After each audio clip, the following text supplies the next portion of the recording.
ঔপনিবেশিক শাসনৰ ব্ৰিটিছৰ আইনখিনিৰ লগত সংগতি ৰাখি প্ৰণয়ন কৰা ভাৰতীয় দণ্ডবিধি IPCৰ পৰিৱৰ্তে সম্পূৰ্ণ ভাৰতীয় ন্যায় প্ৰক্ৰিয়াত ন্যায় বিচাৰ ব্যৱস্থাৰে 2024 চনৰ 1 জুলাইৰ সেই ঐতিহাসিক দিনটোতে সমগ্ৰ দেশতে কাৰ্যকৰী হৈছিল বলবৎ হৈছিল ভাৰতীয় ন্যায় সংহিতা BNSৰ। নমস্কাৰ, আপোনালোকে চাই আছে DD অসম। স্বাগতম জনাইছো আইনী সেৱাৰ আজিৰ খণ্ডটিলৈ।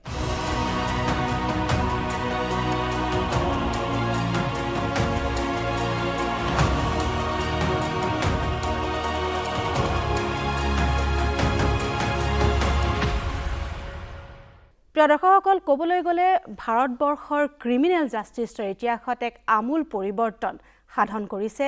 ভাৰতীয় ন্যায় সংহিতা, ভাৰতীয় নাগৰিক সুৰক্ষা সংহিতা, ভাৰতীয় সাক্ষ্য অধিনিয়ম, এই তিনিওখন অপৰাধজনিত আইন প্ৰণয়নৰ জৰিয়তে।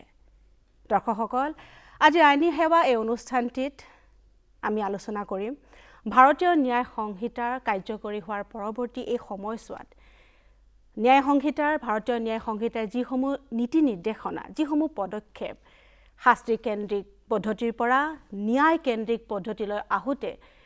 আমাৰ ভুক্তভোগীৰ কেনেদৰে সহায়ক হৈছে ইত্যাদি বিভিন্ন দিশ সামৰি আজিৰ এই আলোচনা। আৰু ইয়াত অংশগ্ৰহণ কৰাৰ উদ্দেশ্যে আজি এই অনুষ্ঠানটিলৈ বিশেষভাৱে আমি আমন্ত্ৰণ জনাই আনিছোঁ গুৱাহাটী উচ্চ ন্যায়ালয়ৰ জ্যেষ্ঠ অধিবক্তা গৌতম চৌধুৰী মহাশয়। স্বাগতম জনাইছোঁ মহাশয় আপোনাক আজি অনুষ্ঠানটিলৈ। ক্ষীপ্ৰ তদন্তৰে আগবাঢ়িছে দেশৰ ন্যায় ব্যৱস্থা, ভাৰতীয় ন্যায় সংহিতাৰ যি ইতিবাচক পৰিৱৰ্তন। মই প্ৰথমেই মহাশয়ৰ পৰা জানিব বিচাৰিছোঁ যে যিসমূহ আইনী স্থিতি বৰ্তমান ভাৰতীয় ন্যায় সংহিতাৰ এই ব্যৱস্থাত, গতিকে সেই সম্পৰ্কে কিছু আভাস দৰ্শকসকলক জনাওকচোন। আভাস মানে কেনেকুৱা, ক্ৰিমিনেল প্ৰচিডিউৰটো একচুৱেলি ক্ৰিমিনেল প্ৰচিডিউৰটো আছিলেই। ইয়াত এটা বস্তু চাব লাগিব, তাত আইন আছে দুখন। যিখন আপুনি ক'লে ভাৰতীয় ন্যায় সংহিতা, সেইখন ইণ্ডিয়ান পেনেল কোডৰ পৰিৱৰ্তে সেইখন আহিছে।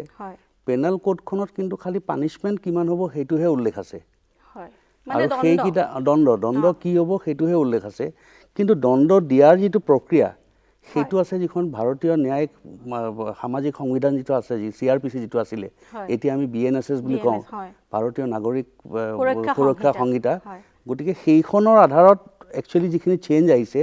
তাৰ ভিত্তিতহে আপোনাৰ কনভিকশ্যন বা পানিছমেণ্ট যিটো হৈছে সেইটোত এটা চেঞ্জ এটা আহিছে। তো গতিকে অকল BNS যিখন আছে, BNSখন পেনেল কোড, সেইখনত অকল চাই থাকিলে নহ'ব, চাব লাগিব যে পৰিৱৰ্তনটো BNSSৰ দ্বাৰাই কি পৰিৱৰ্তন অনা হৈছে। আৰু এই শাস্তিমূলক ব্যৱস্থাই হওক বা আমি যিটো আপুনি ক'লে এতিয়া যে এটা পাৰ্ডন কৰা হওক বা পেটি অফেন্সেছৰ কাৰণে আমি এটা পানিছমেণ্ট তেনেকুৱা নিদি পেলাই কিছুমান সামাজিক কাম কাজত লিপ্ত কৰি পেলাই আমি তেওঁলোকক এটা হেৰি কৰোঁ, যাতে এটা সংস্থা মানে ইন দ্য চেন্স এটা যাতে চেঞ্জ আহে তেওঁৰ মাইণ্ডছেটটোত। গতিকে তেওঁ মানে ক্ৰিমিনেলো নহয়, অথচ কিবা এটা ভুল হ'ল তেওঁৰ দ্বাৰা, এটা পেটি অফেন্স এটা কমিউনিটি ছাৰ্ভিচ তেওঁলোকে কৰি পেলাই তেওঁলোকে সেইটো কৰি পেলাই সেইটোৱে দণ্ড হিচাপে ধৰা হৈছে, যাতে হি লাৰ্ণছ যে সমাজখন এনেকুৱা আৰু সমাজখনৰ প্ৰতি মই যিখিনি কাম কৰিছিলোঁ সেই কামটো সমাজখনৰ কাৰণে বেয়া। গতিকে সেই সমাজখনকে মই এটা ছাৰ্ভিচ দি পেলাই যেন মোৰ মানে সেই মানে ভুলখিনি যিখিনি মই কৰিলোঁ সেইখিনি যেন মানে নোহোৱা হৈ যায়, সেই সেনেকুৱা ধৰণৰ এটা আভাস এটা অনা হৈছে। তাৰমানে সমাজৰ পৰা বিচ্ছিন্ন নহয় অপৰাধী হয়, মানে সংশোধন হিচাপে মানে পেটি অফেন্সৰ ক্ষেত্ৰত হয়, যিবিলাক সাধাৰণ অফেন্স বুলি কোৱা হয়, সেই পেটি অফেন্সবিলাকৰ ক্ষেত্ৰতহে এইটো প্ৰযোজ্য হৈছে। তো সেইটো এটা চেঞ্জ। আৰু যিহেতু তিনিটা নতুন অপৰাধ বিশেষভাৱে আপোনাৰ শাস্তিৰ যিটো ধৰণৰ পৰিৱৰ্তন আৰু যিসমূহ প্ৰযুক্তিৰ ক্ষেত্ৰত যি এটা ব্যৱস্থাসমূহ আনিছে, বাধ্যতামূলক 90 দিনৰ ভিতৰতে চাৰ্জশ্বিট দাখিলৰ যিটো বাধ্যতামূলক নিয়ম, আৰু যিসমূহ ভিডিঅ'গ্ৰাফীৰ যিটো সাক্ষ্য, যিটো প্ৰমাণ ইত্যাদি বাধ্যতামূলক হিচাপে অনাৰ পিছত আমাৰ চহৰতকৈ গ্ৰামাঞ্চলৰ বাবে কিমানখিনি সহজ হৈছে? সহজ হৈছে মানে কেনেকুৱা, আপুনি চাওক আজিৰ তাৰিখত কি হৈছে, আপুনি আমাৰ চহৰ অঞ্চলত যেনেকুৱা হয় গ্ৰামাঞ্চলতো তেনেকুৱা। আজি আপুনি যদি এটা ধৰক পুলিচ অফিচাৰ এজনে ইনভেষ্টিগেশ্যনত গৈ পেলাই তেওঁ যদি ধৰক কাৰোবাক মাতে, আজি মানুহবিলাকে সাধাৰণতে ইচ্ছুক নহয় আহিবৰ কাৰণে। এই কাৰণে ইচ্ছুক নহয় যে তাৰপিছত তেওঁলোকে কোৰ্টত যাব লাগিব, তাৰিখে কোৰ্টত অহা যোৱা কৰিব লাগিব, কিবা কৰিব লাগিব। গতিকে সেইটো এটা তেওঁলোকৰ দৈনন্দিন যিটো জীৱনৰ পৰিক্ৰমা সেইটোত এটা ব্যাঘাত হয়। সেইটোত ব্যাঘাত হয় কাৰণে এতিয়া ভিডিঅ'গ্ৰাফিৰ পজিশ্যনটো আনিছে এতিয়া ভিডিঅ'গ্ৰাফি যেতিয়া আপোনাৰ গোটেই ইনভেষ্টিগেশ্যনটো যেতিয়া ভিডিঅ'গ্ৰাফি কৰি পেলাই আপোনাৰ ভিডিঅ' তুলি দিয়া হয় গতিকে তাতে এক্টৰৰ পৰা যে তেওঁলোকে যি আপোনাৰ ইনভেষ্টিগেটিং এজেঞ্চি যি আছে পুলিচৰ যিখিনি কাম অনুসন্ধান কৰা সেই অনুসন্ধান কৰা প্ৰক্ৰিয়াটো যাতে কোনো খেলি মেলি হোৱা নাই তেওঁলোকে যে ঠিকেই মানুহৰ ওচৰত গৈছে বা তদন্ত কৰিছে এই কথাবিলাক মানে আপোনাৰ ক্লিয়াৰ হৈ পৰিছে কথাবিলাক আৰু তাতে আৰু এটা এতিয়া ইনফৰমেশ্যন টেকন'লজি এখনতো আপোনাৰ এমেণ্ডমেণ্ট আহিছে এমেণ্ডমেণ্ট আনি পেলাই কৈছে ধৰক এটা ভিডিঅ' এটা বনাই পেলাই অকল সেই ভিডিঅ'টো দি দিলে নহ'ব সেই ভিডিঅ'টো বা সেই যিটো ৰেকৰ্ডিং সেই ৰেকৰ্ডিংটোত হেছটেগ কৰা এটা ছিষ্টেম আছে আজিকালি আগতে আছিলে আপোনাৰ যিটো এভিডেন্স এক্টৰ ছেকশ্যন 65(1) আছিল 65(2) আছিল তাত আপোনাৰ চাৰ্টিফিকেট লাগে কিবা লাগে আজিকালি অকল হাতেৰে এখন চাৰ্টিফিকেট লিখি দিলে নহ'ব হেছটেগ কৰি পেলাই দিব লাগিব হেছটেগ কৰি দিলে কি হয় অথেণ্টিচিটিটো যিটো সেই মানে যিটো ভিডিঅ'গ্ৰাফি কৰিলে যিখিনি ছবি তেওঁলোকে ল'লে সেইবিলাক অথেণ্টিক বুলি তেতিয়া under the information technology act কোৰ্টবিলাকে মানিবলৈ বাধ্য এতিয়া বেলেগ তাত ছাপৰ্টিং এভিডেন্স কেতিয়াবা নহ'লেও সেই যিটো ইনভেষ্টিগেশ্যনৰ যিটো প্ৰক্ৰিয়াটো কোনোবাই চেলেঞ্জ কৰে সেইটো কোৰ্টেও চাবলৈ সুবিধা হয় বিকজ কোৰ্টখন আপুনি জানে কোৰ্ট নিৰপেক্ষ কোৰ্ট আছামীৰ ফালেও নহয় কোৰ্ট আপোনাৰ প্ৰচিকিউশ্যনৰ ফালেও নহয় কোৰ্ট নিৰপেক্ষ গতিকে কোৰ্ট যিহেতু নিৰপেক্ষ কোৰ্টৰ মানে এটা বিবেচনা কৰাৰ কাৰণে বা এটা কনক্লুজনত অহাৰ কাৰণে এই কথাবিলাকে এটা যথেষ্ট সহায় কৰিছে যিটো আগতে ধৰক কৰবৰেশ্যনৰ কাৰণে ৰখি থাকে যে কোনোবাই আহি পেলাই সেইটো আপোনাৰ কৰবৰেট কৰিব লাগিব যে এনেকৈ কৰিছিল তেনেকৈ কৰিছিল এইটো কৰিছিলে অমুকক সুধিলে সেইজন বা কোন তেওঁ কি কৈছিলে কি নকৈছিলে আকৌ তেওঁ আহি পেলাই ক'ব লাগিব গতিকে এতিয়া কথাবিলাক জল পটপটকৈ ওলাই যায় গতিকে সেইটো এটা সুবিধা হয় আৰু তাৰ লগতে ধৰক এটা নতুন পৰিৱৰ্তন আহিছে এইবাৰ আজিকালি ধৰক অন ভিডিঅ' আপোনাৰ মানে ভিচি কৰি পেলাইও আপোনাৰ ষ্টেটমেণ্ট ল'ব পাৰে কিবা কৰিব পাৰে গতিকে সেইবিলাক ল'লে কোনোবা ধৰক এটা সাক্ষী ক'ৰবাত থাকে আৰু জিৰ' এফআইআৰটো খুব ডাঙৰ এটা পৰিৱৰ্তন ডেফিনেটলি জিৰ' এফআইআৰ এটা পৰিৱৰ্তন আজি ধৰক বিশেষকৈ নাৰীৰ বিৰুদ্ধে যিখিনি আপোনাৰ অফেন্স হয় সেই অফেন্সবিলাকত আপুনি চাওক এতিয়া আল্টিমেটলি সুপ্ৰিম কোৰ্টে বহুত মানে জাজমেণ্টত কি বুলি কৈছে যে এগৰাকী নাৰী ভিক্টিম হয় সেই ভিক্টিমগৰাকীক আপুনি আকৌ থানাত নিলে নি পেলাই এতিয়া থানাত আপোনাৰ তদন্তৰ খাতিৰত তেওঁ গোটেইখিনি কথা আকৌ সুধিলে যে কেনেকৈ হৈছিল কেনেকৈ কৰিছিল আপুনি কেনেকৈ ভিক্টিমাইজ হ'ল কি হ'ল তেতিয়া কোৱা হৈছে যে তেওঁক ট্ৰমাটো কমোৱাতকৈ আমি ট্ৰমাটো বঢ়াই দি আছোঁ তেওঁক সোঁৱৰাই পেলাই গোটেই কথাখিনি because what is stated is যে যেতিয়া নাৰীৰ বিৰুদ্ধে কোনো অপৰাধ হয় আৰু নাৰীগৰাকী যেতিয়া আপোনাৰ ভিক্টিম হয় তেওঁ অকল ফিজিকেলি ভিক্টিম নহয় তেওঁ ইম'শ্যনেলি তেওঁ মেণ্টেলি তেওঁ মানে ভিক্টিম হয় গতিকে তেওঁৰ সেই মেণ্টেল আৰু ইম'শ্যনেল শ্বকবিলাক আমি যেতিয়া দোহাই দি আমি বঢ়াই অনাত দেখা যায় যে সেইবিলাক বাঢ়িহে যায় তাৰমানে গতিকে জিৰ' এফআইআৰ কৰাৰ লগে লগে কি হয় তেওঁ কেলৈ ইয়াত আৰু এটা কথা আছে জিৰ' এফআইআৰ কিয় আহিলে জিৰ' এফআইআৰ এইকাৰণে আহিলে যে চাওক প্ৰত্যেকখন থানাৰ এটা এটা আপোনাৰ এলেকা আছে সেইটো আমি ইংৰাজী জুৰিডিকশ্যন বুলি কওঁ গতিকে যিটো জেগাত আপোনাৰ অফেন্সটো হৈছে ধৰক এতিয়া মই গৈ আছোঁ ইয়াৰ পৰা ৰেলত কলিকতালৈ গৈ আছোঁ মাজত কোনোবা এটা জেগাত বঙাইগাঁৱতে হওক বা কোকৰাঝাৰতে হওক বা ফালাকাটিতে হওক ক'ৰবাত এটা অফেন্স এটা হ'ল হৈ পেলাই মই কলিকতা পালোঁ গৈ পেলাই তাৰপিছত মই ঘৰৰ মানুহ গোটেই কথাখিনি কৈ মেলি পেলাই মই নিজেই কেইদিনমান মই মোৰ যিটো ইম'শ্যনেল ষ্ট্ৰেছ আছে বা ট্ৰমা আছে সেইটোৰ পৰা ৰিপেয়াৰ হৈ ডাক্তৰ চাক্তৰ দেখাই পেলাই মই আকৌ ঘূৰি আহিব লাগিল তালৈ গতিকে তাকে নকৰি মই গৈ পেলাই যদিও মোৰ ঘটনা এটা বেলেগ জেগাত হৈছে সেই জেগাটোত যদি মই গৈ পেলাই তাৰে পুলিচ অফিচাৰ বা তাৰে মোৰ নিকটৱৰ্তী যিখন পুলিচ ষ্টেচন আছে তাত যেতিয়া গৈ পেলাই মই আপোনাৰ গোটেই হেৰিখিনি দি দিওঁ গতিকে that will be considered to be a FIR which is filed within the jurisdiction বহুত ডাঙৰ সহায় এইটো এটা মানুহৰ কাৰণে বহুত ডাঙৰ সহায় হৈছে হয় গতিকে এইটো এটা হয় হয় হয় এইবিলাক সংস্কাৰ আহিছে আৰু সেইবিলাক সংস্কাৰে দেখা যায় এতিয়া হেল্প কৰিছে মানুহক কেলৈ ধৰক আপুনি এতিয়া দূৰৰ মানুহ তেওঁ এটা নতুন অচিনাকি জেগাত গৈ পেলাই তেওঁ সাক্ষী দিব তেওঁ কি হৈছিল ক'ব তেওঁৰ সাক্ষ্যটো আকৌ আপোনাৰ কৰবৰেট কৰাৰ কাৰণে বা ছাপৰ্ট কৰাৰ কাৰণে ক'ত মানুহ পাব ক্ষিপ্ৰতাৰে আগবাঢ়িছে বৰ্তমান ডেফিনেটলি আগবাঢ়িছে এইখিনিতে মই সুধিব বিচাৰিছোঁ যিটো আমাৰ ৰাজদ্ৰোহৰ পূৰ্বত IPCৰ যিটো 124A যিটো ধাৰা সেই ধাৰাটো এতিয়া আপোনাৰ ৰাষ্ট্ৰ বিৰোধী কাৰ্য সন্ত্ৰাসবাদ অখণ্ডতা বা ঐক্য সাৰ্বভৌমত্ব যিটো বিঘ্নিত কৰা কাৰ্যত যিটো 152 ধাৰাটো ইনভলভ হৈছে গতিকে এই ক্ষেত্ৰত আমাৰ যিটো বাক স্বাধীনতা যিটো আমাৰ সুৰক্ষা সেই সুৰক্ষাৰ যিটো এটা ভাৰসাম্যটো কেনেদৰে আনিছে কওকচোন ভাৰসাম্যটো কেনেকুৱা মই আপোনাক কৈছোঁ এতিয়া শুনক এতিয়া আপুনি ছাপ'জ আমি এখন আইন আছে যিখনৰ নাম হ'ল আনলফুল এক্টিভিটিজ প্ৰিভেনশ্যন এক্ট এটা আনলফুল এক্টিভিটিজ প্ৰিভেনশ্যন এক্টত আপোনাৰ যদি কোনো তেনেকুৱা সংস্থাৰ লগত আপুনি জড়িত থাকে বা সেই সংস্থাৰ হৈ পেলাই যদি আপুনি টেৰৰিজিমটো আপুনি স্প্ৰেড কৰে বা কোনো মানুহক যদি আপুনি ভীতিগ্ৰস্ত কৰে বা কোনো মানুহক আপুনি প্ৰাণৰ ভয় দেখুৱাই বা আপুনি ভাৰতৰ বা ভাৰতবৰ্ষৰ আপুনি অখণ্ডতাটো চেলেঞ্জ কৰি পেলাই কাৰোবাক ভীতিগ্ৰস্ত কৰি পেলাই তেওঁলোকৰ পৰা ধন উপাৰ্জন কৰে বা তেওঁলোকৰ অন্যান্য আপুনি কাৰ্যকলাপত ইনভলভ হয় তেতিয়া যিটো ছেকশ্যন 43 আছে UAPAত 43 ক্ষেত্ৰত কৈছে যে আপোনাৰ যদি তেনেকুৱা ধৰণৰ কথা প্ৰাইমা ফেচি ৰেকৰ্ডত আহে তেতিয়াও কিন্তু বেইলৰ ক্ষেত্ৰত এটা ব্যৱধান আছে যে আপুনি যিটো কেলে CRPCত যদি আমি চাওঁ বা BNSSত চাওঁ তাতে কৈছে যে আপুনি বেইল পাব পাৰে মানে 90 দিনৰ ভিতৰত যদি চাৰ্জশ্বিট দাখিল নহয় তেতিয়াহ'লে আপুনি বাই ডিফল্ট আপুনি বেইল পাব কিন্তু যদি আপোনাৰ 43 আপোনাৰ এট্ৰেক্ট হৈছে UAP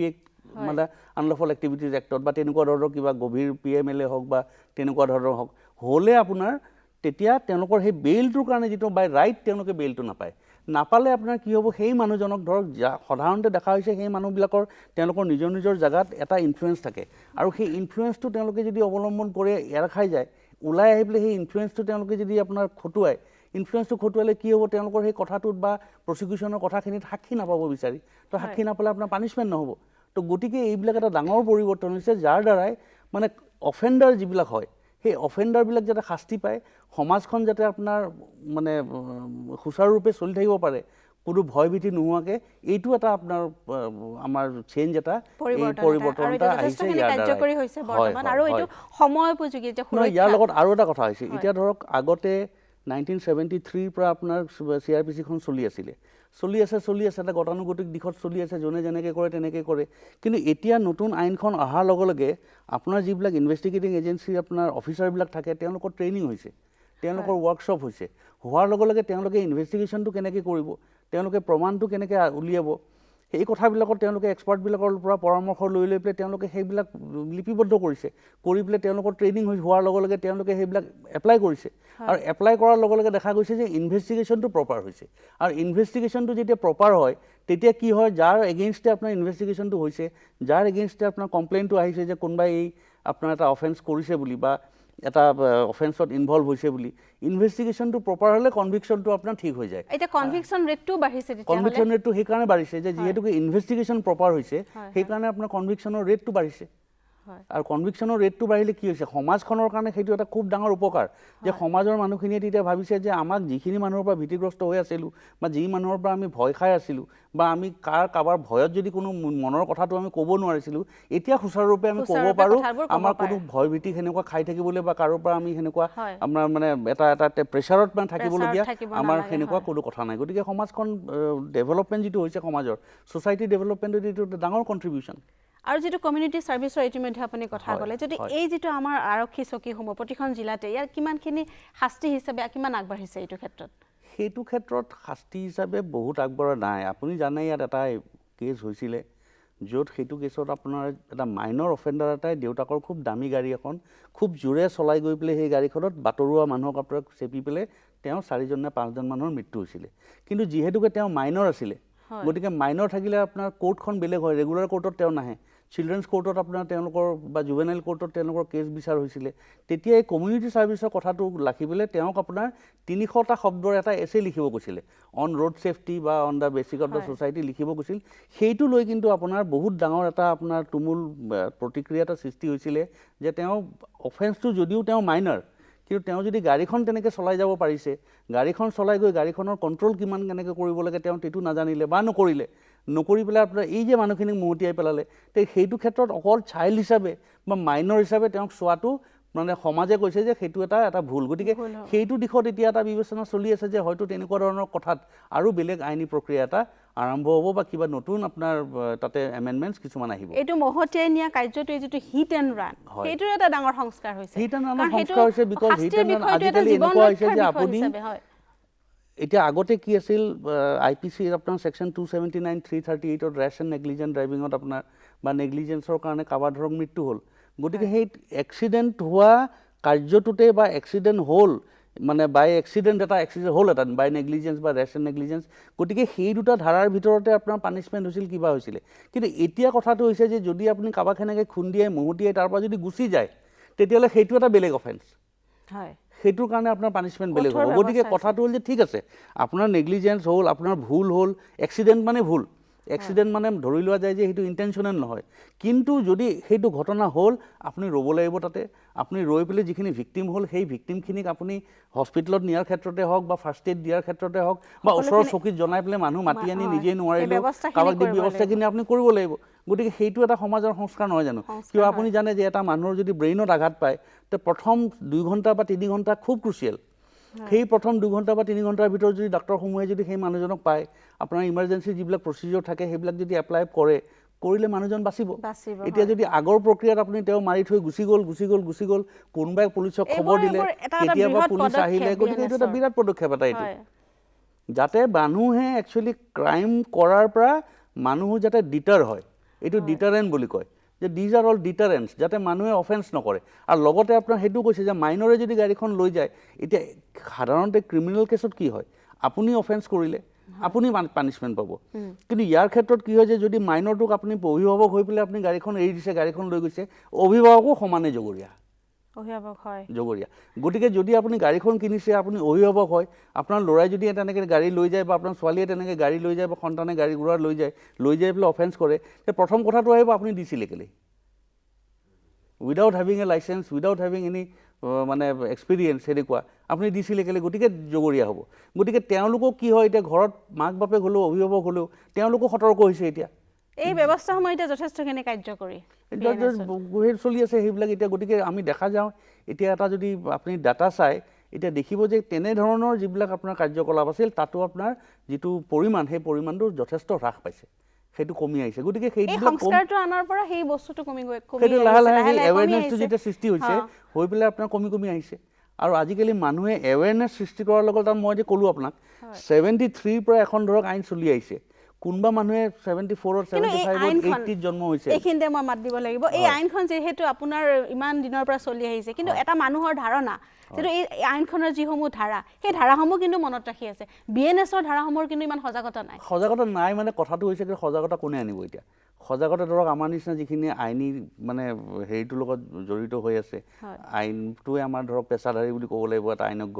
গতিকে আমাৰ এতিয়া গোটেই তালিমটো আমাৰ গোটেই গ্ৰোথটো সেইটো সেই আইপিসি আৰু সিআৰপিসি অধীনতে হ'ল গতিকে হোৱাৰ লগে লগে আমাৰ ধৰক এতিয়া সেই সিআৰপিসি আৰু আইপিসি ধাৰাবিলাক আমাৰ মুখস্থ হৈ গ'ল গতিকে এতিয়াও কি হয় মোৰ নিজৰ ক্ষেত্ৰত মই কৈছোঁ এতিয়া বিএনএছৰ যদি অফেন্স এটা হয় মই লগে লগে সেই কম্পাৰেটিভ টেবুলখন চাই ল'ব লাগিব যে আগৰখন কি আছিল এতিয়া কি আছিল গতিকে এতিয়া ধাৰাটো মতেও আচ্ছা সেইটো অফেন্স হৈছে তাৰমানে সেইটো অফেন্স হোৱা বুলি গম পোৱাৰ লগে লগে তেতিয়া তাৰ প্ৰিন্সিপলটো মই গম পাওঁ যে ডিফেন্সটো এতিয়া কেনেকৈ হ'ব লাগিব বা যিখিনি মানুহ প্ৰচিকিউশ্যনত আছে তেওঁলোকেও জানে তেতিয়া যে প্ৰচিকিউশ্যনটো এতিয়া কেনেকৈ আমি কৰিব লাগিব তো সেইটো এটা খুব চেঞ্জ এটা হৈছে সেইটোত হয় আৰু আপুনি মহিলাৰ কথা ক'লে অলপ আগতে মহিলাৰ সুৰক্ষা জিৰ' এফআইআৰৰ পৰা যথেষ্টখিনি মহিলাসকলৰ ক্ষেত্ৰত যথেষ্টখিনি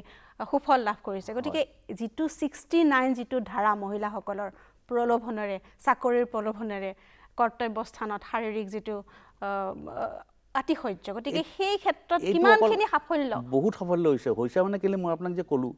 যেতিয়াই নতুন আইনখন আহিল আইনখন অহাৰ লগে লগে এই আইনখন মানুহৰ মাজত লৈ যাবলৈ এই আইনৰ বিধিবিলাক আপোনাৰ মানুহক শিকাবলৈ যিটো আপোনালোকৰ দ্বাৰাই বা ধৰক বেলেগ যিবিলাক মিডিয়া হাউচ আছে তেওঁলোকৰ দ্বাৰাই হওক বা এই যে এৱেৰনেছৰ কেম্পবিলাক কৰিছে বা ট্ৰেইনিংবিলাক কৰিছে কৰাবিলাক মানুহে আজিকালি ফ'ল' কৰে নহয় মানুহে ফ'ল' কৰাৰ লগে লগে মানুহে শিকিছে সেইবিলাক গতিকে শিকাৰ লগে লগে এজন মানুহে জানে যে বাতৰুৱা হ'লেও যদি মই দেখিছোঁ এটা অফেন্স এটা হৈছে তেওঁ লগে লগে পুলিচক ফোন কৰিবলৈ তেওঁ আজিকালি দ্বিধাবোধ নকৰে গতিকে দ্বিধাবোধ নকৰিলে লগে লগে আপোনাৰ তাত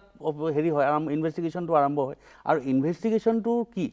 ইনভেষ্টিগেশ্যনটো আপুনি চাওক ইনভেষ্টিগেশ্যন কি যে এটা অফেন্স হোৱা বুলি কোনোবা এজনে কমপ্লেইন দিলে আমি এতিয়া এজ এ পুলিচ অফিচাৰ যদি মই নিজকে ভাবোঁ এজন পুলিচ অফিচাৰ বুলি মই সেই স্পটটোত যাম স্পটটো মই চাম চাই পেলাই মই ক'ত ভিডিঅ' কেমেৰা আছে ক'ত কি আছে মই সেইবিলাক চাম ক'ত আপোনাৰ গোটেই এক্সিডেণ্টটো কেপচাৰ হৈছে তাৰপিছত ওচৰৰ মানুহক মই গৈ পেলাই সুধিম এতিয়া ওচৰৰ মানুহক যে গৈ পেলাই সুধিম তেওঁলোকৰ যে সাক্ষ্যটো মই ল'ম আজি ঘটনা হৈছে এই মুহূৰ্তত তাৰে ধৰক 20 মিনিট পিছত মই যদি এজন মানুহক গৈ পেলাই সোধোঁ যে আপুনি কি দেখিছে বুলি তেওঁ জল পটপট ক'ব পাৰিব তেওঁ কি ঘটনা হৈছিল কি নাই হোৱা কিন্তু মই যদি আপোনাৰ এমাহ পিছত সেই মানুহজনক মই সুধিবলৈ যাওঁ তেওঁৰ নিজৰ ব্যক্তিগত জীৱনৰ আপোনাৰ যিটো মানে পৰিক্ৰমা সেইটো পৰিক্ৰমাত তেওঁৰ খুঁটি নাতিবিলাক গোটেই কথাবিলাক মনত নাথাকিবও পাৰে আৰু নাথাকিলে আল্টিমেটলি সেইটো আপোনাৰ বেনিফিটটো একিউজডে পাব তো বেনিফিটটো একিউজডে পালে আল্টিমেটলি কি হ'ব যে তেওঁ সেই অফেন্সটো কৰি হ'লেও তেওঁ বাচি যাব পাৰিব গতিকে তেওঁ ভয় নাখাব তেতিয়া আৰু তেওঁ ভাবিব যে মোৰ হয়তো পাৱাৰ আছে বা মোৰ হয়তো মই সক্ষম মোৰ এগেইনষ্টে কোনো সাক্ষী দিবলৈ নাহে গতিকে মইতো বাচিয়েই যাম গতিকে বাচি যদি মই যাওঁ মোৰ যিটো আপোনাৰ এই কাৰ্যকলাপবিলাক আছিল সেইবিলাকৰ সংশোধনী কেতিয়াও নাহে আৰু বিএনএছটো যিটো কঠোৰতম শাস্তি সেইটোতো একদম ভয় খাব লগা ধৰণে দিছে এতিয়া বৰ্তমান শাস্তিটো এই ক্ষেত্ৰত শাস্তি মানে এই ক্ষেত্ৰত বুলি নহয় এজ এ হোল আপোনাৰ চাওক পেনেল কোডতে হওক বা আজি বিএনএছতে হওক শাস্তিৰ প্ৰক্ৰিয়াটো আছে কিন্তু শাস্তি দিব কেতিয়া আপুনি মই যে ক'লোঁ আপোনাক যে জুডিচিয়েল অফিচাৰ যিজন থাকিব ন্যায় ব্যৱস্থাটো ন্যায়পালিকাটোতো আপোনাৰ মানে তেওঁলোকেতো মাজত আছে নহয়, তেওঁলোক ইফালেও নহয় সিফালেও নহয়। তো তেওঁলোকৰ হাতত আজি ময়ো জানো যে মই ন্যায়পালিকা হিচাপে এজন যদি মই নিজকে মেজিষ্ট্ৰেট বুলি ভাবোঁ বা জাজ বুলি ভাবোঁ, মই পানিছমেণ্টটো দিবলৈ মোৰ হাতত এটা হেণ্ডেল লাগিব। সেই হেণ্ডেলটো হ'ল ইনভেষ্টিগেশ্যনত কি তাৰ পৰা উদয় হ'ল। ইনভেষ্টিগেশ্যনত যেতিয়া মোৰ বিৰুদ্ধে মই কৰা অফেন্সবিলাকৰ যিবিলাক আপোনাৰ মূল মানে ইনগ্ৰেডিয়েণ্টছ বুলি কওঁ আমি ইংৰাজীত, সেই ইনগ্ৰেডিয়েণ্টছখিনি মূল সমলখিনি যেতিয়া আপোনাৰ তাতে উদ্ভৱ হ'ব, সেই কথাখিনি ছাপৰ্ট কৰিবলৈ ৰাইজৰ মানুহ আহি পেলাই যেতিয়া সাক্ষী দিব আহি যে এনেকুৱা হৈছিল তেনেকুৱা হৈছিল, এইটো মই দেখিছিলোঁ কিবা হৈছিল বুলি, গতিকে তেতিয়া শাস্তি ব্যৱস্থাটো আপোনাৰ ন্যায্য হৈ গ'ল। সেইটো আপুনি শাস্তি দিবলৈ আপুনি হেণ্ডেলটো পালে আপুনি শাস্তি দিব পাৰে তেতিয়া। তো গতিকে আল্টিমেটলি যেতিয়া আপুনি এটা দুটা তিনিটা চাৰিটাকৈ আপুনি যে প্ৰত্যেকটা কেছতে যেতিয়া আপুনি দেখিব যে কনভিকশ্যন হৈ আছে, মানুহে শাস্তি পাই আছে, গতিকে তেতিয়া মানুহবিলাকে বুজি পাব যে এনেকুৱা এটা ভয় সৃষ্টি হ'ব, এটা ডিটাৰেণ্ট হ'ব। মানুহে বুজি পাব যে এইটো কাম কৰাটো মোৰ উচিত হোৱা নাই। এই ক্ষেত্ৰত শিশুৰ ক্ষেত্ৰত যিটো এটা সুৰক্ষা যিসমূহ আইন কঠোৰ হৈছে, গতিকে যিটো অনলাইন ছেক্সুৱেল যিটো এবিউজ শিশুৰ, এইটো কিমান কাৰ্যকৰী? বহুত কাৰ্যকৰী হৈছে। এতিয়া আপুনি চাওক, শিশুৰ লগত কৰা যৌন যদি আপোনাৰ সেনেকুৱা কিবা অফেন্স হয়, সেইটোৰ কাৰণে নতুনকৈ পক্সো এক্টখন অনা হৈছে। পক্সো এক্টখন আপোনাৰ যিখন মানে ফুল নেমটো হ'ল prevention of protection of children from sexual offences act. তো গতিকে সেইখন গোটেইখনে এখন কোড বুলি কোৱা হৈছে, বিকজ তাতে আপোনাৰ কোনে বেইল পাব কোনে নাপাব, এণ্টিচিপেটৰী বেইলৰ প্ৰভিজন নাই। গতিকে আপোনাৰ BNSS যদিও আপোনাক যিকোনো অফেন্সৰ কাৰণে এণ্টিচিপেটৰী বেইলৰ প্ৰভিজন দিছে, এটা প্ৰিন্সিপল আজি বহুত বছৰৰ পৰা ধৰক এটা মানে চলি আহিছে, সেইবিলাক তেতিয়া এপ্লিকেবল নহ'ব।